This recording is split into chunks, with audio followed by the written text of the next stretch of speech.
Ha. Hmm. I got my coffee, and I guess it's the time. It's time for the countdown. Three, two, one.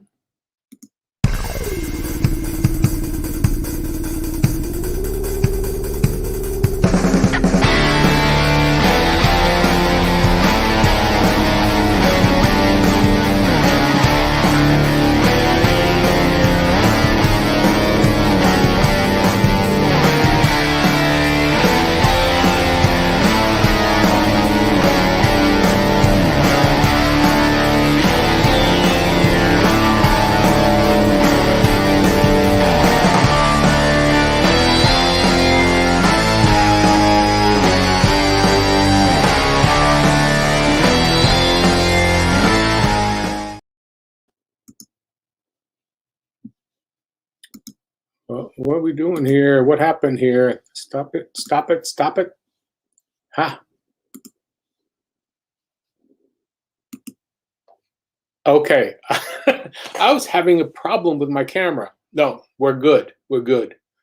So, good afternoon. Oh, somebody's here. Frater CR. Yes. Hi. How you doing? Thanks for coming, for showing up. Um, and we have somebody else I see. Oh, maybe not. So, how's everybody today? Oh, good evening. Good evening. Um, we are going to be doing some stuff here with my yesterday. Well, the last time. I'm doing well, and you, sir? Ah, yes, I'm doing fine. Thanks for asking.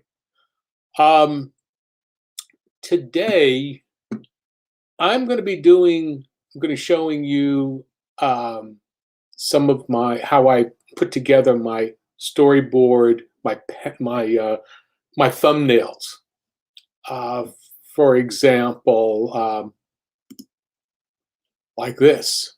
I'm going to be talking to you about getting my first initial story ideas together. Um, the It's an interesting thing. That's the way I've been working and developing on my own. Everybody does things differently, but the um, the thing about it, and I don't know if Frater, since you're the one here, um, do you do you write your own stories? And you know, um, I know it took me a while to learn how to write my own stories because I started off as a gag comic book artist. I wanted to do comic strips and whatnot. Gag strips, joke a day things, and then I wanted to be a comic book artist, drawing, and that's a different story. That's a different thing. And then when I became an animator, well, I didn't handle the stories. I didn't work in storyboarding. Mine was just taking, the what had already been produced in terms of dialogue and recordings and layouts and all the various elements that had already been produced and interpreting them in movement.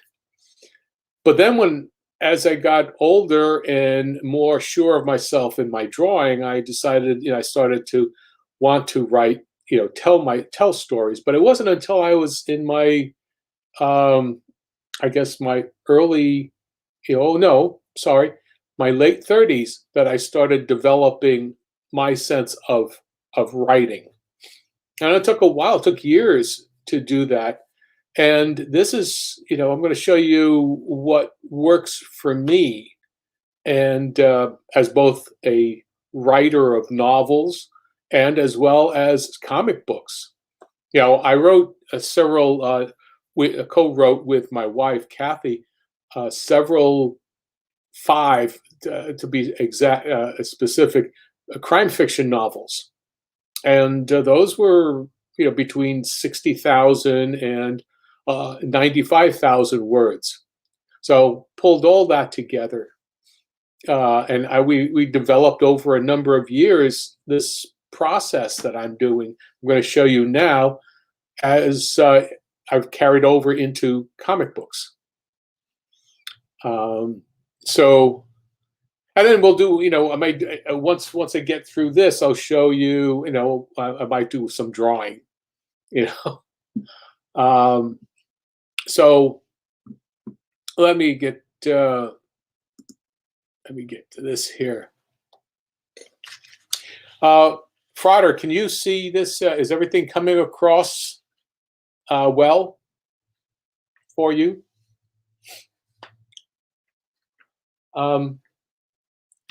I started. This is the 1717 Club 7-page story that that I've been showing the last couple of sessions, and okay, Rada, good. Yes, I'm glad it's working out for you here.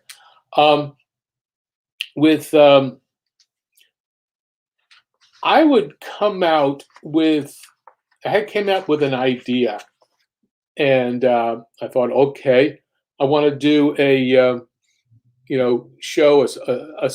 I want to show this story, these characters, in the type of activities that are really, really horrific, but yet don't seem to the average person. They are gangsters, they are monsters, they are horrific people, sinful people, but in a way that, there's a humor to it. There's a lot of very strange stuff that goes on in this world that I've been creating for Michael the Bloodwing Angel to land in. As I said, the idea is that in this world, what is right and what is wrong, it no longer is what we know it to be. So I wanted this club in this neighborhood to be, a very, at one point it's kind of like, a Sopranos club, a mafia club, a gambling club. It's a place where people come in the neighborhood come for entertainment, but also there's behind the behind the doors kind of activities. So I said, okay, what could I do that would be, very, very weird? It's kind of like in the movie From Dusk Till Dawn, and so that's with George Clooney and Quentin Tarantino. They were the characters there. So anyway, so I thought, okay.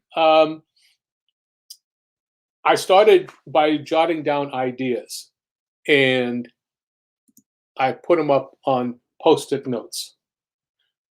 These are, I'll show you as I keep on going through here. They were in no particular order when I started off. They were just random thoughts. So just writing them down, don't worry about being grammatical. Just get down this idea. For example, I have one idea that came up to Snake Eyes has just finished closing a barrel and has two guys dolly it to the cellar, and you get that. Let that bucket that barrel age a week or two, gives it a subtle tang. Those were just notes, and so I would start gathering them up on a sheet of paper, as I went through, and just little ideas. Same thing here, again, they were just ideas. And then as I came to the end of these,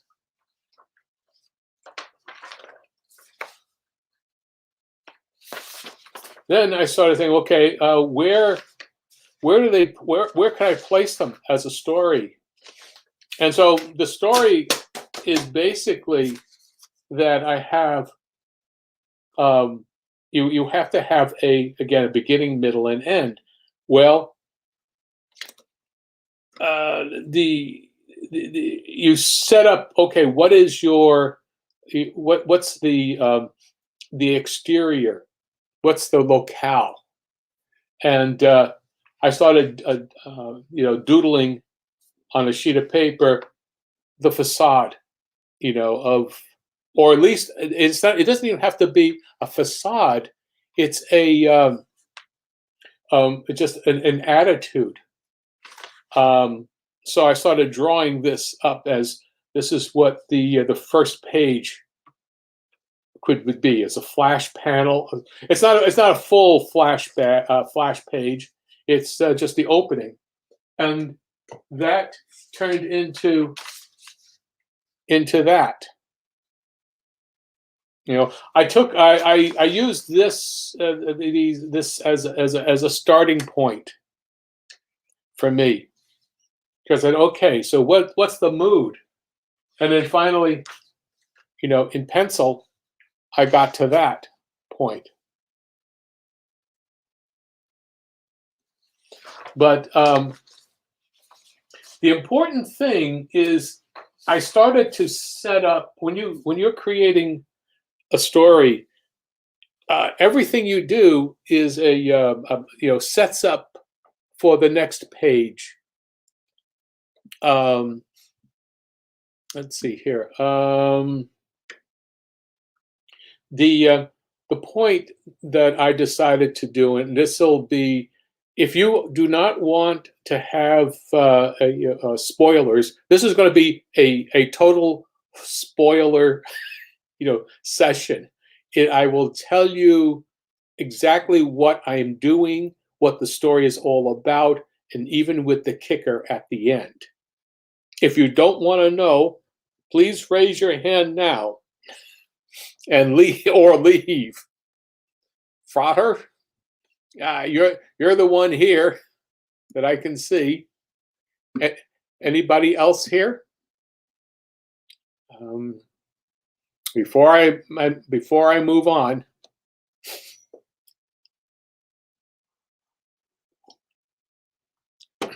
Okay. Well, I'm going to start spoiling things here. Okay. Basically, the theme of this story is that these guys they're all blood drinkers, and they have three basic. Now, you don't know all this. I'm telling you as the interior of the story. They have different barrels behind the bar, and they're marked A, B, and O. Well, those are blood types, A, B, and O. And you start, and so therefore, how they get their blood is they wind up bringing, marks into their club, and they wind up killing them and using them. So that's the premise of it. Now, that's pretty horrific. However, how do you tell this story in a unique way? I mean, it's been told many, many times in many different ways. So what I decided to do was, it's like these guys they do things by, they have their gals. The gals, these are all the elements. Okay, these are all the elements. They kill their victims. They throw them in barrels. They put them away and age the barrel and the blood and what have you for a couple of maybe a week or two or three. And so, how do they get their their marks and how they bring their victims in. Well, they lure them in by using their gals, and they send them out, and they get the gals lure the victims in, and they bring them in and lure them into a game, and they lure them until midnight. As long as they can keep them there until midnight, that's when their ceremony. It's all part of their black mask, their black mass kind of thing. It's not a mask, so to speak, but really it's just the idea of that's where they do their sacrifice. So, so what happens then is I said, okay, so there's your beginning, middle, and end. Okay, but what makes it different? Let me just talk here. What makes it different is that I give it a very, since my style is very cartoony, it's very animatable, and very 1960s underground comic kind of thing. Okay, Frada says, I will stay. And it says, in some cultures, blood has seen as the seat of the soul, to do with their consumption.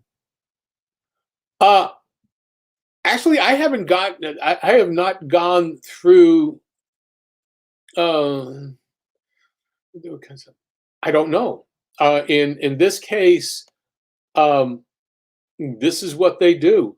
I know that in some societies, I mean, the Incas, or rather, the Aztecs, there was human sacrifice as part of it. So in this neighborhood, in this society now, that's part of what they do. That's what the 1717 Club members do. This is the, I don't go into that in this story. It's basically, these guys are these club members, and as I said, these are the mobsters. I think I've got a. Let's go to here. As you can see, they're mobsters, but they're pretty. They're to do this cliche, they are bloodthirsty guys and gals. Now, there is several different characters here, and I focused with 3 of the gals, and in this particular case, I focus on Cherry, and this is Pixie. I can't remember what her name is. But that's the 3rd one. So anyway, this is my cast of characters as a regular thing here.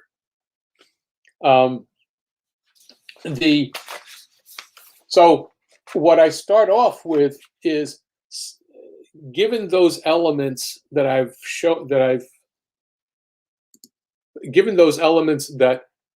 explained, what I wind up doing is you set the tone, what the neighborhood is, what's the exterior. And so, oh, what did I do it with? Yeah. So you have that. There I have. So what I've done is I've set up the exterior, and then there's activity going on. Well, I've set up where they're tapping in the barrels. Obviously, they have done something. But what I haven't done is told you what they've done. I've just marked it as barrel A. So I'm setting up for what the ending will be like. But anyway, and so I say, okay, we've got a barrel A.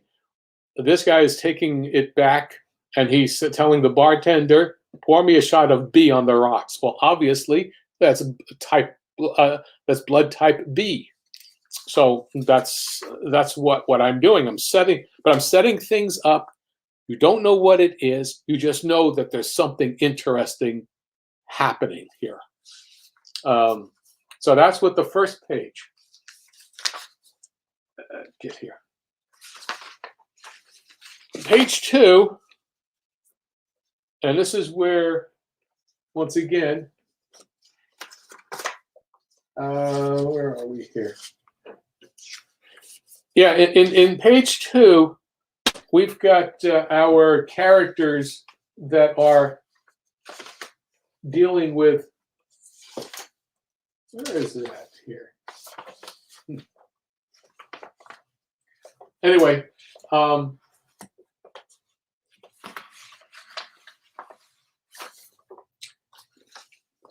okay. The bartender is saying, okay, he's going into the barrel B. Okay, they're running low. So they need to do something about that. Now that's what I've done here is I started writing down my notes as to what this bartender's like. I just described him. I said just small horns on his head.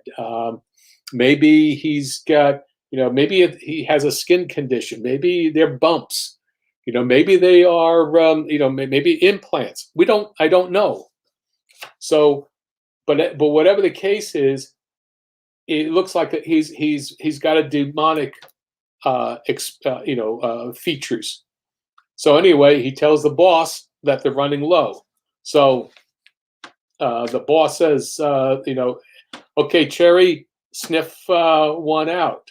He says, you got it, Snake Eyes. So right there, what I've done is told who these two characters are without going to a long, a bit of explanation. It's just normal conversation.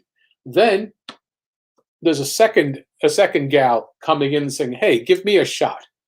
Well, now a Cherry is saying, "Oh, Pixie, honey, your cute little nose can distinguish only one vintage." So we know who she is, and now we know why Cherry is going out and what her special talent is, and what is the vintage.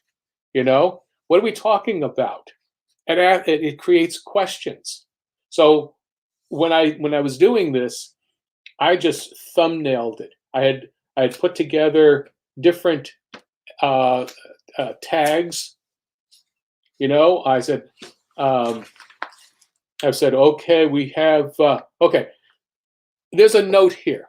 It says there's Cherry, Pixie, and BB. That's the third gal. Cherry can sniff out A, blood type A. BB can do B, and Pixie can do O. So there's your, there's a reason now. I've set things up. So we've got. I started thumbnailing these elements here, just trying to work them out. Nothing big, just so that I know what was going on. So, and then when I've set these 3 sheets of 3 notes, then I really started working on writing what was going on in here in various panel versions of it. I came up with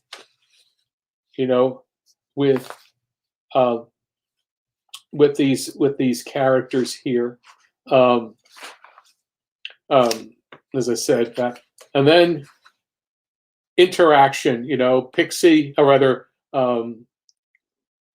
Cherry kisses Pixie on the nose, trying to be cute about it. And then one of the gangsters says, "Hey, get us a ripe one," and he's shuffling cards, and Cherry is saying, "Don't I always?" Now she has got a signage with her saying "Midnight Special."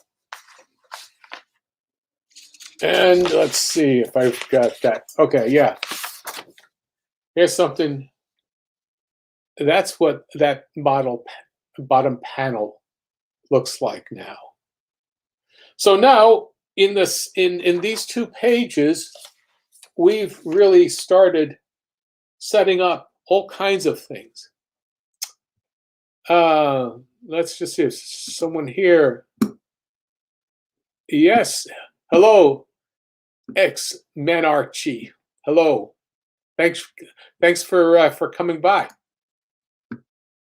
Now we are now almost a third of the way to the through the story. This is our setup. What's going to occur? It's 2 out of the 7 pages. Anybody want to give me? Is there any questions right now? Please feel free to just jump in and ask. And raise your hand, stomp your feet. The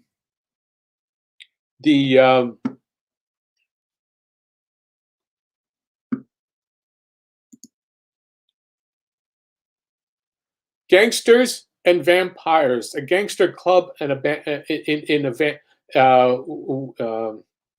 vampire gangster club.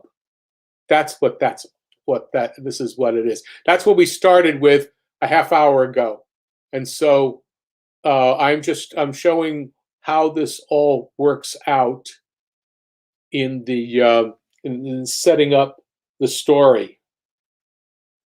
So. And so it's are you familiar? Okay, just for ex-Manarchy, are you familiar with from the movie From Dusk Till Dawn? That's a George Clooney, Quentin Tarantino movie. There are some elements to that.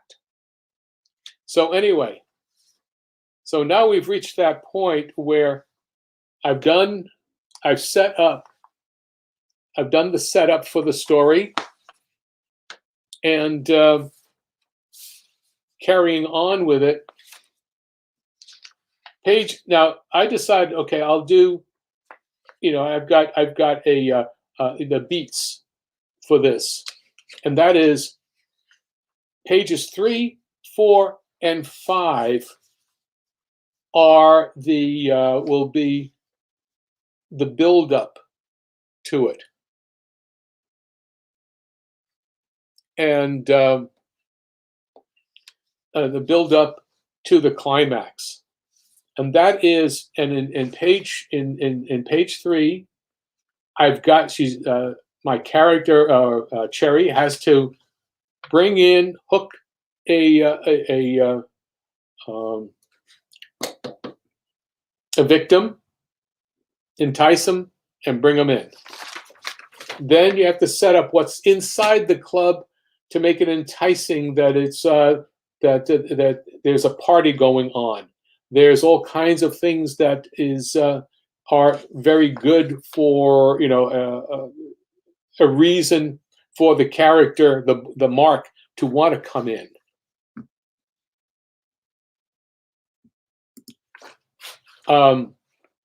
That's a very important thing. And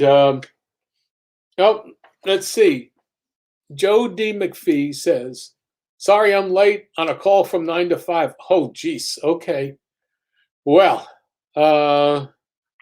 you can carry on with you'll see, you can see the recording, what we've recorded, on YouTube. But basically, we're carrying on with the elements of this short story, this Club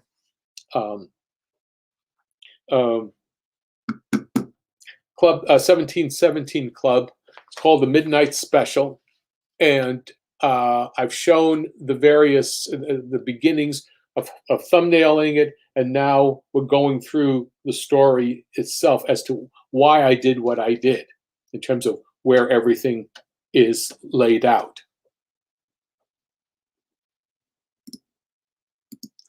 So,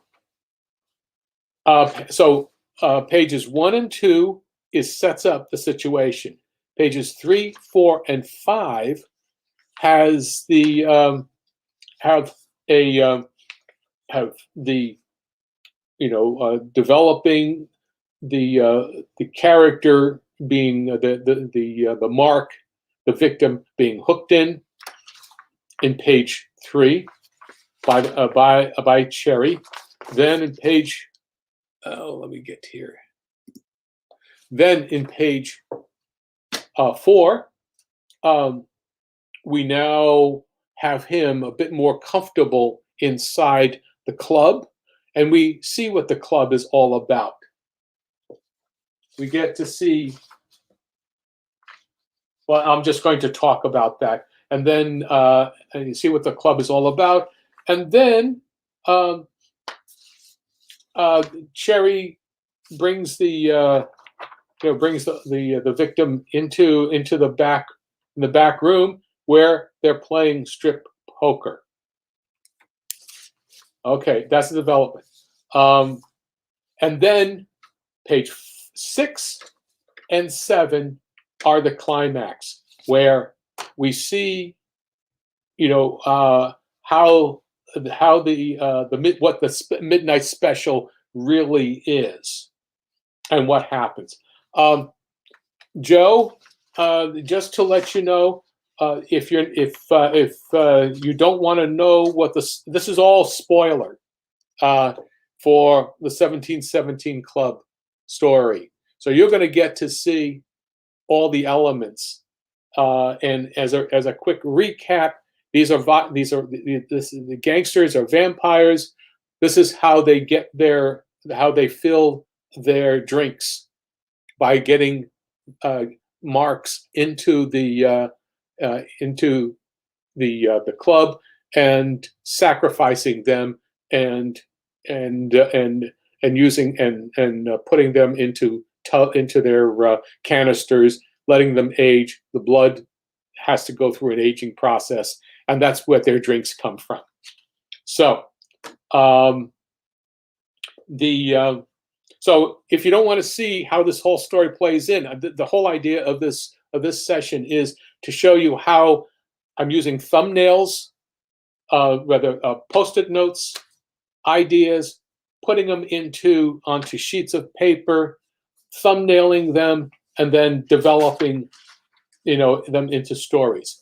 So to carry on with this here, this is my page 3.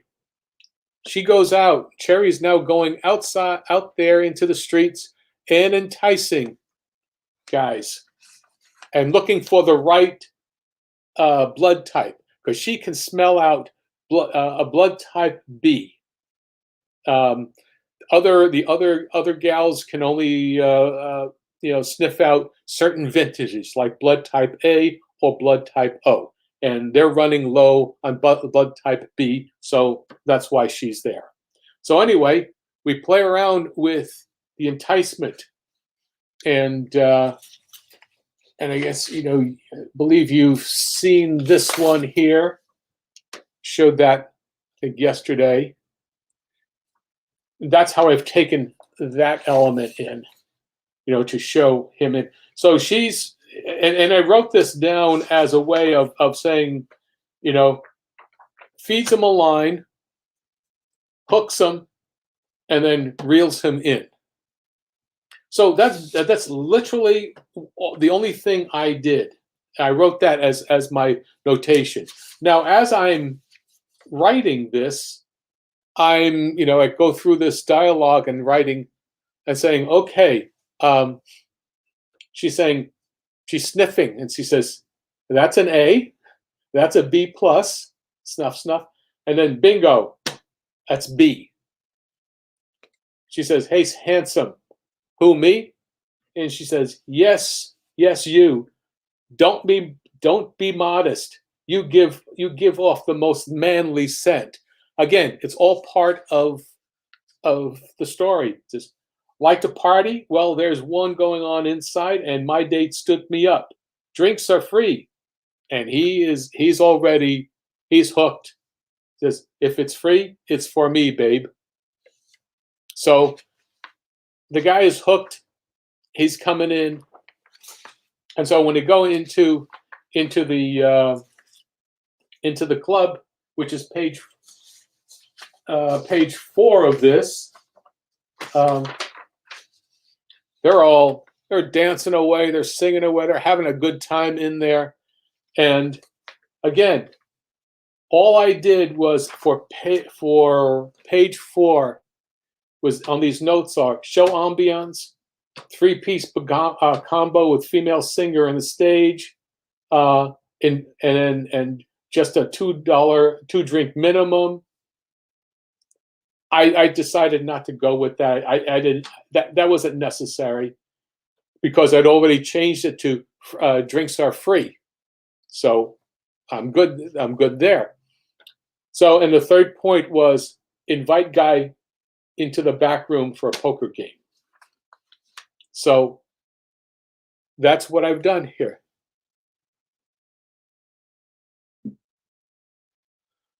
Okay, hold on a second here. X-Man Archie says, maybe a dumb question, but is the font in the speech bubbles handwritten? How is that done? No, the depends. In the beginning, I will write I will write it by hand, on the first go around of roughs. I might do it like, let's see if I can find here. Okay, I'll just write it like that. I'm just writing it. This is a sheet of paper. I'm just writing on this, and I'm just saying, okay, the dialogue is here, doing really rough dialogue and playing around with it, but it gives me an idea of how much space I need for word balloons. Then, if you note, I've scanned it, and now let me just get this here.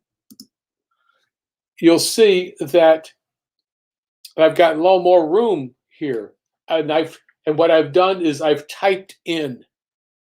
I've rubbed out, or I've removed the handwritten dialogue and text, and just typed in with the font that I'm interested in, what I want to use, into this area, and so I know what it looks like. Now remember, these drawings are done to page size. That will be the final page size. In this case here, there's sometimes I will just hand letter this. There's some things I don't really want to play around with. I mean, when I started, everybody had to know how to letter their comics. Excuse me. So that's what we do. Just put it in. I use Clip Studio Paint. I've scanned the drawing, onto a JPEG as a JPEG. I import the JPEG into Clip Studio Paint, and then I'll white out the areas for dialogue and type in over them. So that's what I do. So here we are in page 4. So we see what's going on inside. It's a club. It's a party. It's the club. There, music. That whole thing going on. They get a seat. They get a table that's already prearranged because the whole reason for Cherry going out is to come back with somebody, and they have their table ready. And so the Mark says, "I've never been in here. Thought it was a private club." She says, "Well, it's sort of a private gambling club. You have to be invited." She starts sidling up to him, and he says, "Gambling club? Yeah, I'm partial to poker." She says, so am I. There's always a game going in the back room. And she just grabs him and, this, as you could see, pulls him back. Says, yeah, but I don't have much cash on me right now. Honey, you don't need money to play this game. So they play for keeps. And so therefore, they're not going to, money is not the problem at all. So let's see, do I have a page here that might show you a little more of that? Let's see. Yeah, that's a page as to, it says here, it shows you how this, he's kind of saying, he's trying to be cool. He's drinking and he's trying to be cool. She grabs him, takes him back stage. So, so that's page 4. We now have 3 more pages to finish out the story, and that's and that's one of the things that you try and, this is a short story. Let's see, anything else here?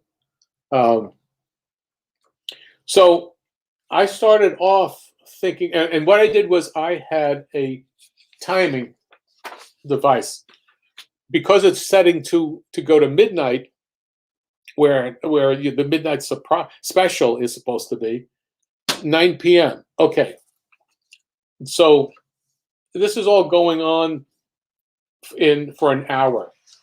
I've marked it down here as, then I have 10, 10:30, 11:30, and then midnight. Now, I started playing around with this, and the note for this is as simple as this: is that victim is lured into card game, the winner is really the loser.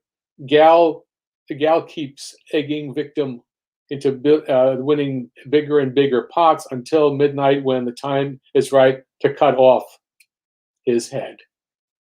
Well, that's the note for page 5. For page 5, then I started blocking out here, this area. There's they're running their. Okay, so I said wins hand, cherry keeps stripping, victim loses, almost all closed. Both are what did I say here? Almost naked. Oh, I guess that's what I said. Again, the crowd is gathering. That's the page. That's the information. So this is how it turns out, how I wound up developing it. They're playing strip poker. Let's see. Have I got, what is the other?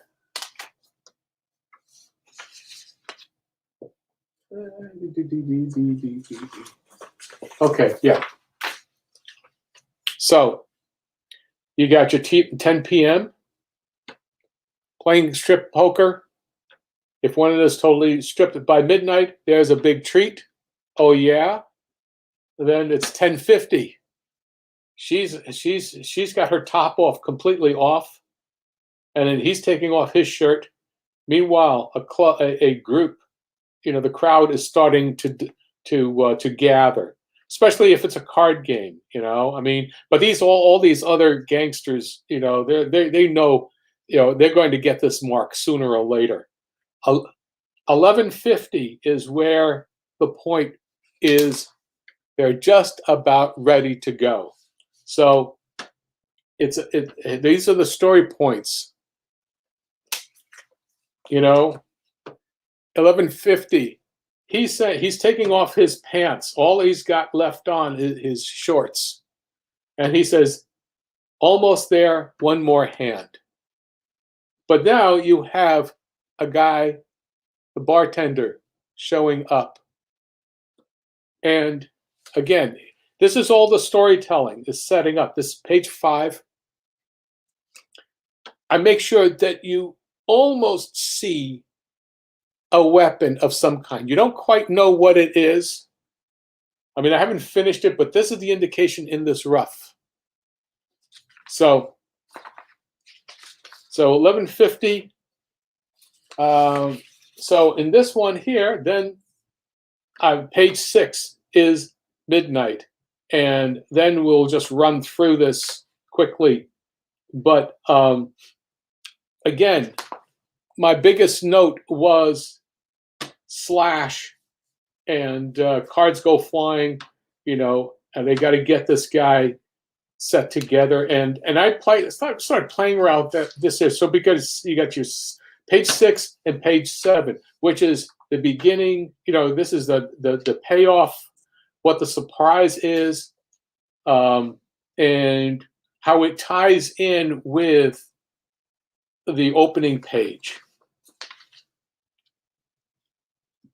So let's get this here.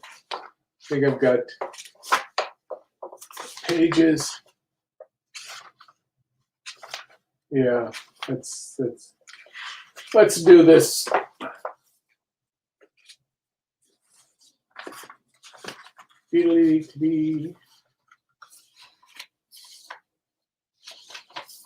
Okay, I worked this out a bit. So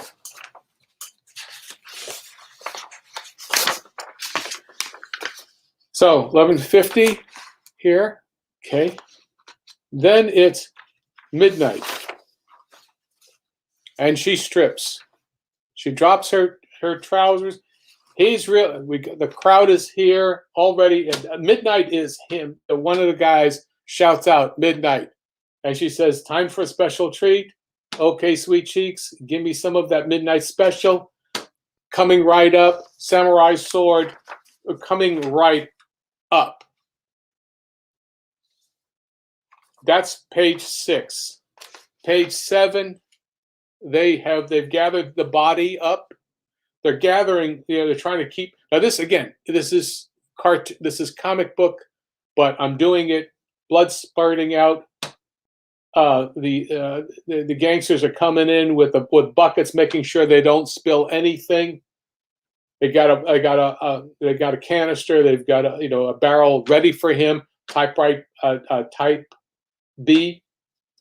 They shove him in there into that thing. Meanwhile, another guy's carrying some of some bucket of blood. Come on. You're tipping the barrel. Then while they're going in and they're tapping down they're going to put in the lid on top of it. One of the guys says, I could go for a Bloody Mary. Bartender says, we're getting low on O, and points to it with the samurai swords pointing to the barrel with the blood type O. And then one of the gangsters says, hey Pixie, your turn to go sniffing. She's clapping, saying, oh, goody, clap, clap. That's the end. And so there you go. That's the beginning, middle, and end. I give you everything that I know here on that. And Joe says, wow, this is old school. What do you mean by old? Well, yeah, I'm old. And this is the way I know how to do this. Is the beginning, middle, and end. It's a 7-page quick story, but it tells you what the neighborhood is all about. This is going to be a backup story to the next book of Bloodwing Angels Chronicles. In it, again, you have to know. You need to know why the other people in the neighborhood don't want to be with these guys. And so that's pretty cool and quite graphic. Well, yeah, but yet I'm trying to do it in a way that is entertaining and different from realism. In fact, there is nothing here that you don't see in maybe anime or Japanese manga in terms of head chopping. I mean, there is that all over the place, but I didn't try to be overly graphic. It is, again, there is a humor to it and a way of being entertaining, but I don't know. How else would you do it? To tell this kind of horror story or monster story or whatever. Uh, so that's what I have for today. If you hold on one second.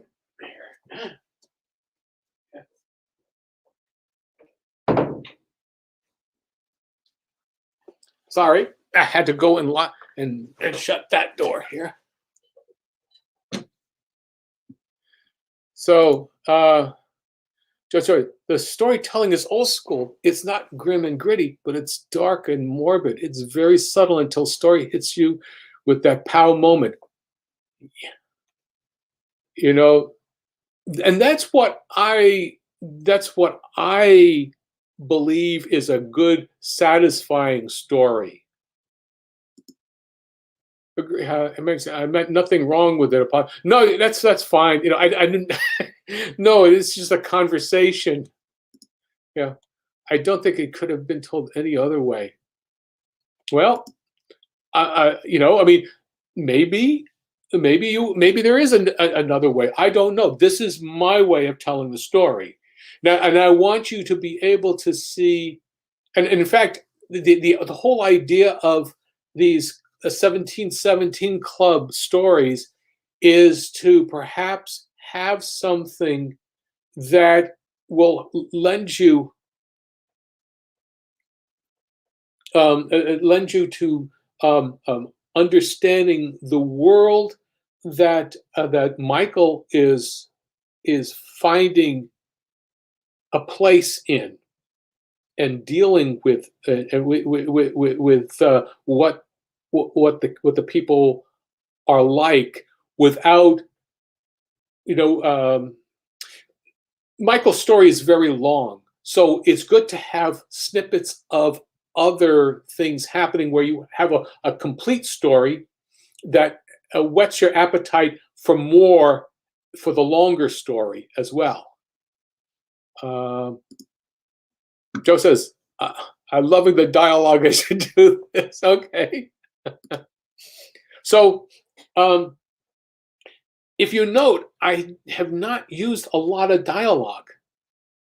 It's, again, as I said, there is in these pieces here.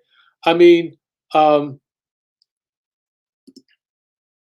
there's not a lot. There's a lot happening. There's a lot happening. There's a lot of action going on. There is every page has got something happening, and this is what this comic book, what this series is all about. I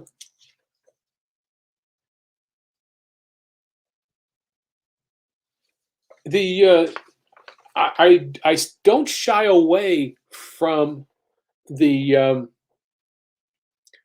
images. I don't shy away from the images. That's why I say it's a mature book, but yet in a way that it is not. There is how about this here? You were talking. It's Joe. Going back to a dialogue, as you said, the storytelling is old school. It's not grim and gritty, but it's dark and morbid. It's very subtle until story hits you with that pow moment. But it was set up. So I kind of look at it there as a bit of sweet and sour to it. If you can say, okay, I don't know. I know there's going to be a weirdness. There's something that is enticing. It's not the same elements, you haven't seen it before. Now, eventually, probably will be expecting this from me and say, well, this is the style. Well, I try to be inventive.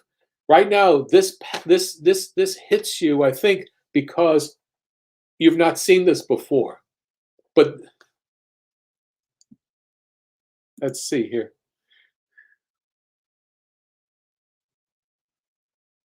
Oh, there's no new for the narrating boxes in these pages. The story is revealed. There's no need for narrating boxes in these pages. The story is revealed as it happens, as opposed to being told in the past. Yeah, no. Sean said, I love watching you work. Well, thank you very much, Sean. Thank you very much. The only way I go back and forth with narrating boxes. The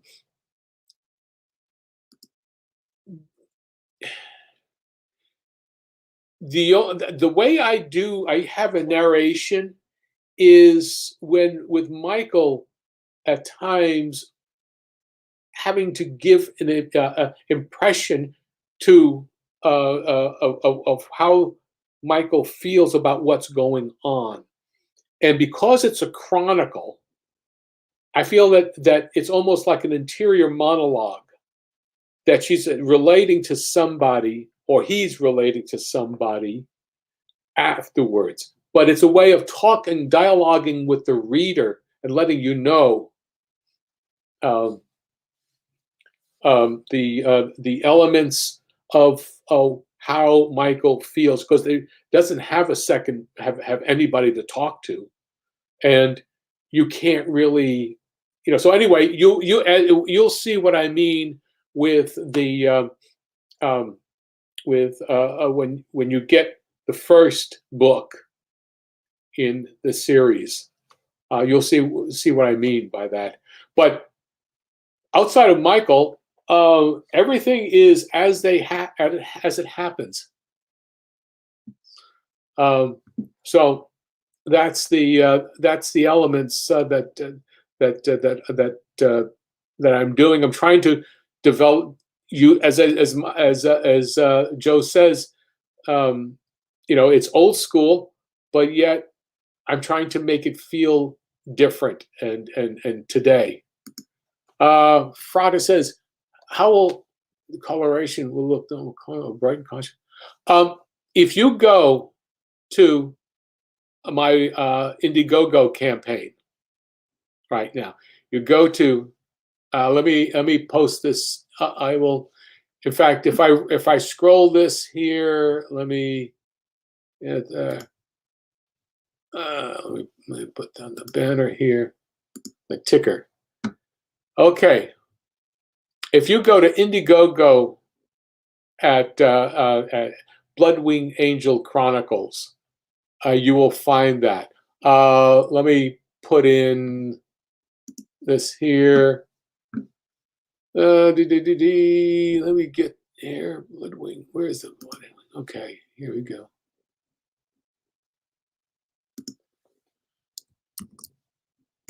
Okay, so in the comments, yeah, it's also in the description.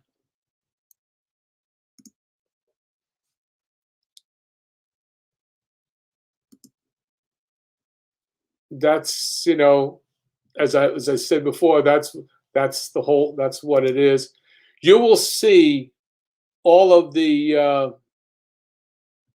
let me just get rid of this here. Okay. Okay. Yeah, you'll see the colors of how we use it. What I did was, for the backgrounds, it's mostly gray and tones of gray, black and gray and white, and I've done that as a black and white, but except for certain colors for the characters. So it's a mix. That's for the colors. It's not a matter of trying to be cheerful and all that, but I do use old school colors. It's a limited palette of maybe 35 to 60. Um, the It's a combination of 60, maybe 35 to 36 old school colors, and having a limited palette allows your eye to do things. Instead of it being forced to take in new gradation. um, I think it just gives it a different feel to it. What inspired you to start a YouTube channel? I started about 3 years ago. If you go on my channel, you'll see there's a lots of old school. I was trying to teach old school principles of animation. I also have a blog, and that there's a lot of old school animation principles in it. So this is a continuation, doing with comic books, and creating my own way of communicating. Now I find that I need to be able to do. I can't rely on being on other people's channels, to be able to present my comics. And so therefore I decided to integrate my comic book the development online, through the YouTube channel. I show stuff on Twitter and on Facebook, but doing a regular, session, 3 times a week allows you to come by, ask questions of what I'm doing, and there's some people who will get bored and couldn't, that's not for them. That's fine. You don't have to come every week, every day, Monday, Wednesday, and Fridays. It's only if you want to, and it's that way we can have a conversation. But we might have guests come on at this point where we can have conversations, about the process, and instead of me just talking out and then waiting for people to ask questions, we might have a back and forth. But what I'm going to be doing is drawing and doing this in a way that would be very, I don't know, looking over my shoulder. You'll just see how I handle it, and and that's all I can do, is a way of integrating you, or just having feedback with you, and letting you see how much effort goes into this. So here we are. It's 4:33, and this here. Let's see. Let's put Joe on here. Joe, I like this over-the-shoulder perspective. I'm learning a different way to approach my story on an illustration level. Hopefully, my question helps you. Yes, it does. Yeah, it does. I'm glad. Because it helps me, not wander. There's only so much you can tell. I'm not planning out any lesson plans. This is a conversation about what I'm doing right now. I guess sounds like a good idea. Yeah, up to a certain point, I agree with you, X-Men Archie. But the problem is that I don't want it to turn into an interview show. An interview show gets away from drawing and being on the board. Seeing how I handle the transitions of story until from thumbnails and roughs into creating finished artwork. I think it's an interesting process for you to see, so that you don't say, "Well, he just did it." No, no, it's a molding process. And it says, Menarchi says, "Yeah, I try to ask as many questions as I can, but I don't always have something to ask." That's fine, and I may not be able to answer your questions. Okay, so here we are. It's that time. We've hit that hour and mark, and I think what we'll do is I'll shut it down for now. Um, if if you want to ask more questions, you can go to my Twitter account at Celestri John, and you can ask questions, um, or even if you're on Facebook, in the comments section, just answer that. Just mark those down, and then maybe I'll answer as I can. And what is Frater sees? I feel more like in a university lecture. A master class? Oh, geez. Okay. Well, listen, take care. I thank you very much. And, I'm hoping to do it on, as I said, Mondays, Wednesdays, and Fridays. I will always let you know, and on either on both Facebook and YouTube, that I'm going to have a class. Sorry, just a session, a drawing session. So I want to thank you for coming by, and let people know about it. Spread around that about Bloodwing Angel Chronicles. It's on Indiegogo right now. It's an interesting thing. I'm not getting the response that I thought I would be on Indiegogo. I don't know why.